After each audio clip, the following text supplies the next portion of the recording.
আমার নাম কি? মোহাম্মদ কুমার পাল। আচ্ছা, এই যে পাতা মারানো পোকার মদ, এটাই কিন্তু ডিম পারে, ডিম থেকে কিরা হয়ে সেটা মুড়িয়ে খায়। এরকম কৃষকরা যদি এই মদ মেরে ফেলে তাহলে কিন্তু তাদের আর এটাই হবে না। এই যে পাতা মোড়ানো, এইভাবে সেলাই করে পাতাটাকে মুড়িয়ে ফেলে পরে ভিতরে কিন্তু খায়। দেখি এটাতে আমরা কিরা পাই কিনা। না, এটাতেও কিরা, তারা এই যে সবুজ অংশ খেয়ে মলমূত্র রয়েছে আর কি। বাকিটা পরে এখানে কিরা পাওয়া যাবে।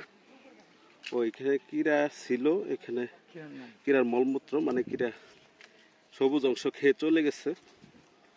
এটাতে আমরা দেখি এখানেও খেয়ে চলে গেছে। এটাতে আছে। আমার নাম কি?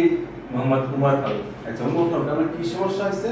আমার সমস্যা, আমার জমির মাঝে আজকে গিয়ে দিয়ে আপনার জমির পাতা সাদা হয়ে যেতে এবং একটা সাদা পোকের মতো বসে থাকে। আচ্ছা, ঠিক আছে। প্রিয় কৃষক কিন্তু এটা আসলে পাতা মোড়ানো পোকা। এই পোকা যখন ডিম পারে, ডিম থেকে কিরা বের হয়ে তার মুখের লালা দিয়ে পাতাটাকে মুড়িয়ে ফেলে। ধানের পাতা এই যে দেখেন, মুড়ে একটু কাছে আসো, মুড়ে এই যে সাদা করে ফেলে, এই যে মোড়ানো, এবং ভিতরে এই কিরাগুলো সবুজ অংশটা খায়। এখানে দেখি আমরা কোনো কিরা দেখতে পাই কিনা।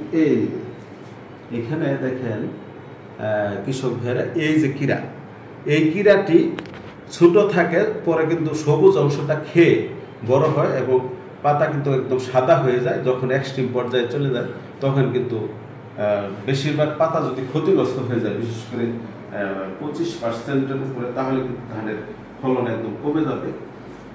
এজন্য এই কৃষক ভাইকে আমি যে পরামর্শটা দিলাম, এর জন্য সাধারণত আমরা ক্লোরোফাইরিন ফসগ্রুপের ব্রাসবান ওষুধ আছে, সেটা ভালো কাজ করে। এছাড়াও বেল্ট এক্সপার্ট আছে, তারপরে আমাদের স্পিনোসাইড গ্রুপের সাকসেস, এই ওষুধগুলো কাজ করে। সর্বোপরি যে সিস্টেমিক ওষুধ, যেহেতু এটা আসলে ভিতরে খায়, সেজন্য সিস্টেমিক ওষুধগুলো এটার জন্য ভালো কাজ করবে। এছাড়াও আপনাকে যেটা করতে হবে, ধান রোপণের পরে প্রত্যেক কৃষককে লাইনে রোপণ করতে হবে এবং 10 লাইন করে 1 লাইন গ্যাপ দিতে হবে, যেগুলো আমরা প্রাথমিক যে বিষয়গুলো বলি। আর একটা হচ্ছে যে জমিতে কঞ্চি পুঁতে দিতে হবে, ডালপালা পুঁতে দিতে হবে, পাখি বসার ব্যবস্থা করতে হবে, যাতে আর পাখি বসে যে পাতা মোড়ানো বা মাজরার মদ যখন বসে ডিম পাড়ার জন্য, তখন যাতে এগুলো খেয়ে ফেলতে পারে।